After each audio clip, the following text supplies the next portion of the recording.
আসসালামু আলাইকুম। আশা করছি সবাই খুব ভালো আছেন। আমি রুমা আছি আপনাদের সাথে। আজ আমার স্নেক প্লান্ট নিয়ে চলে এসেছি, যে গাছগুলা দেখতে এত সুন্দর আর ঘরে রাখলে অনেক উপকারে আসে।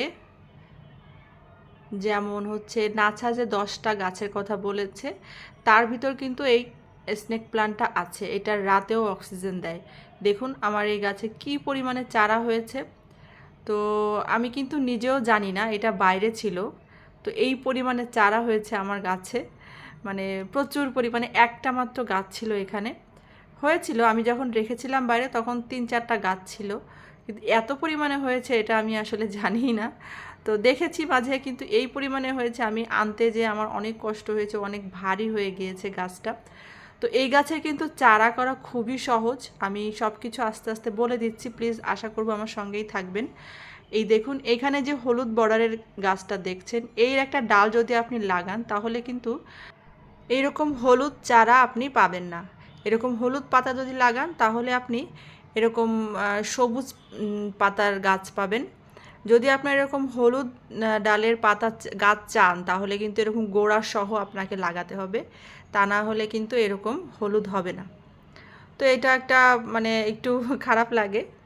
আর এইটা দেখুন, এইটা থেকে কিন্তু প্রচুর পরিমাণে পাতা থেকে চারা করা যায়। এই যে আমি এখান থেকে চারা করে নিয়েছি। একটা পাতা লাগালেই আপনার অনেকগুলা চারা হয় গোড়া থেকে। এটা কিন্তু এত সুন্দর একটা গাছ, দেখুন মানে খুব ভালো লাগে আসলে। এরকম পাতা থেকে যেরকম যে গাছগুলা চারা হয় সেটা কিন্তু অনেক ভালো লাগার একটা কাজ করে। দেখুন এত সুন্দর গাছ যে একটা পাতা এখানে ছিঁড়ে গিয়েছে, অর্ধেকটা গাছের সঙ্গেই আছে, তো বাকি অর্ধেকে কিন্তু আর একটা চারা হয়ে গিয়েছে। চিন্তা করুন কত সহজে হয়, নিচ থেকেই হয়ে গিয়েছে, এটা কোনো কিছু করতেই হয়নি।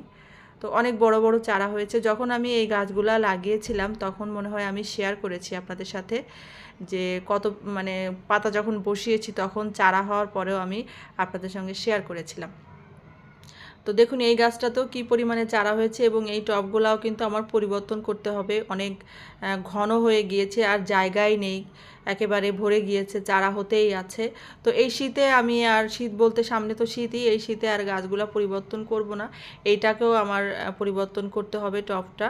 তো গরম পরবর্তীতে যখন গরম আসবে তখন আবার ফেব্রুয়ারিতে আমি বসিয়ে দেবো। দেখুন এখান থেকে নতুন নতুন ডাল বের হচ্ছে একাধারে। এটা আমার 2-3টা গাছ ছিল, সেখান থেকে এভাবে হয়ে গিয়েছে। তো এই গাছগুলোর সবথেকে গুরুত্বপূর্ণ বিষয় হচ্ছে এই গাছগুলো আপনি কোথায় রাখবেন। যেহেতু বলা হয়ে থাকে যে এই গাছগুলা খুবই ভালো একটা গাছ, যদি রাতে আপনি ঘরে রাখেন তো রাতেও কিন্তু এই গাছ অক্সিজেন দেয়, ঘরের জন্য খুবই ভালো। তবে ঘরের জন্য ভালো হয়ে থাকলেই আপনি কিন্তু শুধু ঘরে রাখলে আপনার গাছগুলা কিন্তু এত সুন্দরভাবে বাড়বে না, এরকম করে চারাও হবে না। এটা আপনাকে মাথায় রাখতে হবে, অবশ্যই রোদে রাখতে হবে। দেখুন এটা আমি দেখিয়ে দিচ্ছি। এই গাছটা আমার ওয়াশরুমে থাকে, তো ওয়াশরুমেও কিন্তু মোটামুটি আলো পায়, আবার সকালে একটু হালকা রোদ পায়। তারপরেও কিন্তু এই গাছের কোনো মানে পরিবর্তন নেই, খুব কম। দেখুন আমি একটা টবের ভিতরে এখানে বসিয়ে রেখেছি, দেখতে খুবই ভালো লাগে।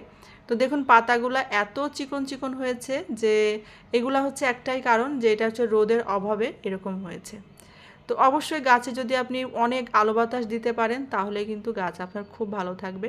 তো গাছকে যদি আপনি একটু কিছু না দেন সে তো আপনাকে কিছুই দিবে না। তো চেষ্টা করতে হবে অবশ্যই গাছকে একটু আলো বাতাসে রাখতে। তো এইরকম একটা গাছ যদি আপনি আপনার ঘরে রাখেন, যে এই গাছটা, তো ঘরে রাখলে তো অবশ্যই সুন্দর লাগবে, আমাদের চোখের একটা শান্তি কাজ করবে।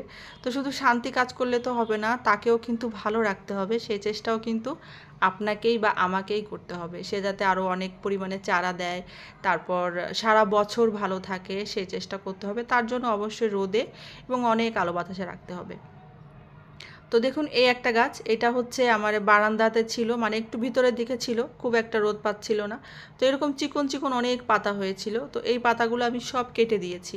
কেটে দেওয়ার পরে তারপর কিন্তু এরকম বড় বড় সব পাতা বের হয়েছে, মোটা মোটা। দেখুন দেখতেই পাচ্ছেন, এটা কিন্তু আপনাদের সামনেই আছে, যে আমি চিকন পাতাগুলো কেটে দিয়েছি, তারপর এটাকে বাইরে রেখে দিয়েছি, একদম বাইরে। তো আমার যেহেতু এটা পূর্বমুখী বারান্দা, তো সকালে রোদটাই পেয়ে থাকে। তো খুব বেশি অতিরিক্ত রোদে কিন্তু এই গাছগুলো আবার একদম পুড়ে পুড়ে যায়, সেটা একটু খেয়াল রাখতে হবে। তো আবার অনেক সময় এই গাছগুলো আছে এরকম যে যখন একটু সয়ে যায় তখন কিন্তু থাকে, অনেক গাছই আছে যে অনেক অনেক রোদে থাকে, তো সেটা হয়ে যায় আস্তে আস্তে।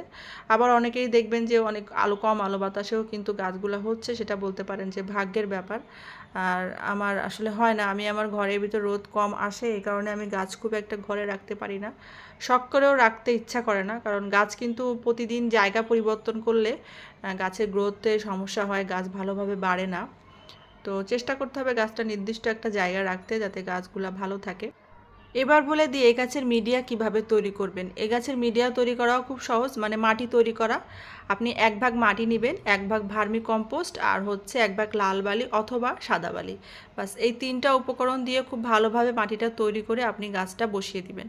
আর এই গাছের খাবার দেওয়ার কিন্তু খুব কোনো ঝামেলা নেই। আপনি যখন মিডিয়াটা তৈরি করছেন তখন কিন্তু খাবার দিচ্ছেন, তারপর আবার 3-4 মাস পরে একদিন এক সময় আপনি টব হিসাবে কিংবা গাছ হিসাবে আপনি আবার খাবার দিয়ে দিবেন, হয়তো জৈব সার, যে ভার্মি কম্পোস্ট, তারপর গোবর পচা সার আছে, তারপর আপনার পাতা পচা সার আছে, যেটা হাতের কাছে থাকে সেটাই দিয়ে দিবেন। এই গাছগুলা কিন্তু পানি দেওয়ারও কোনো ঝামেলা নেই, খুব কম কম পানি দিলেই হয়। দেখুন এখানে একটা ক্যালাঞ্চু গাছের পাতা পড়ে সেখানে কিন্তু চারা হয়ে গিয়েছে। তো গাছ আসলে এমনই, একটু আশ্রয় পেলে সে কিভাবে তার অস্তিত্ব তৈরি করবে সে কিন্তু সেটা তৈরি করে। দেখুন মাশাআল্লাহ, এই গাছটা পাতাটা আমি অবশ্যই আবার বসিয়ে দিব। চারাটা কিন্তু হয়েই গিয়েছে, একদম একটা পাতা পড়ে সেখানে নিচ থেকেই হয়ে গিয়েছে, কোনো কিছু কাউকে মানে কোনো প্রয়োজনই হয়নি কাউকে। তো এটাই একটা কথা যে গাছের কিন্তু একটুখানি আশ্রয় দিলে, একটু ভালো যত্ন করলে সে যেটা চায় সেটা যদি আপনি তাকে দিতে পারেন, সে কিন্তু আপনাকে যে এত পরিমাণে দিবে সেটা কল্পনার বাইরে।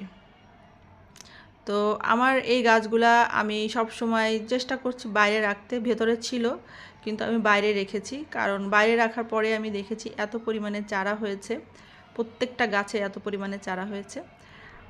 আচ্ছা, এবার হচ্ছে পানিটা দেওয়াও কিন্তু খুবই গুরুত্বপূর্ণ একটা বিষয়, সেটা হচ্ছে কতটুকু পানি দিবেন, কিভাবে পানি দিবেন। কিন্তু পানি দেওয়া কিন্তু কাউকে শেখানো যায় না, সেটা আপনাকেই বুঝে নিতে হবে। আপনি আপনার গাছটা কোথায় রেখেছেন, কতটুকু রোদ পাচ্ছে, মানে কত তাড়াতাড়ি মাটিটা শুকিয়ে যাচ্ছে সেটা দেখে আপনাকে পানি দিতে হবে।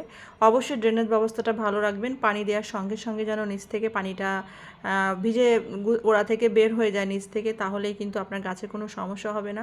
গাছের গোড়ায় পানি জমে থাকলেই কিন্তু এই গাছের পাতাগুলা নষ্ট হয়ে যায়, গোড়া থেকে পাতা পচে যায়। এটাও কিন্তু আরেকটা সমস্যা, সেটা হচ্ছে গোড়ার ভিতরে যদি পানি জমে থাকে তখন কিন্তু এই জিনিসটা হয়ে থাকে। তো পানি দেওয়ার সময় অবশ্যই খেয়াল রাখবেন, আবার এত কম পানি দিবেন না যাতে গাছের পাতা শুকিয়ে গাছই মারা যায়। অনেক সময় এরকম হয়ে থাকে, আমার সাথেও হয়েছে, আমার অনেকগুলা গাছের সাথে, যে গাছে পানি দিবই না, তারপর দেখা যাচ্ছে যে গাছ মারা যাচ্ছে। তো আগে আপনি গাছকে বুঝতে চেষ্টা করেন আপনি গাছ কোথায় রেখেছেন, কতটুকু আপনার পানির প্রয়োজন ততটুকু পানি দেন, তাতে আপনি আগে চেষ্টা করেন, আপনি নিজে আগে বোঝেন, কারোরটা শুনে কিংবা কারোরটা বুঝে আপনি পানি দিতে যাবেন না, আপনি আগে বুঝেন আপনার গাছের কি প্রয়োজন, তারপর হচ্ছে গাছের যত্ন করবেন। তো আমি একটা কথাই বলবো যে সব সময় সবার গাছগুলা ভালো থাক, এটাই চেষ্টা করি, আমার নিজস্ব অভিজ্ঞতাগুলো আমি আপনাদের সঙ্গে শেয়ার করি। তো ভালো লাগলে অবশ্যই একটা লাইক দিয়ে সাবস্ক্রাইব করে আমার সঙ্গে থেকে যাবেন। সবাইকে অসংখ্য ধন্যবাদ, সবাই খুব খুব ভালো থাকবেন। আল্লাহ হাফেজ।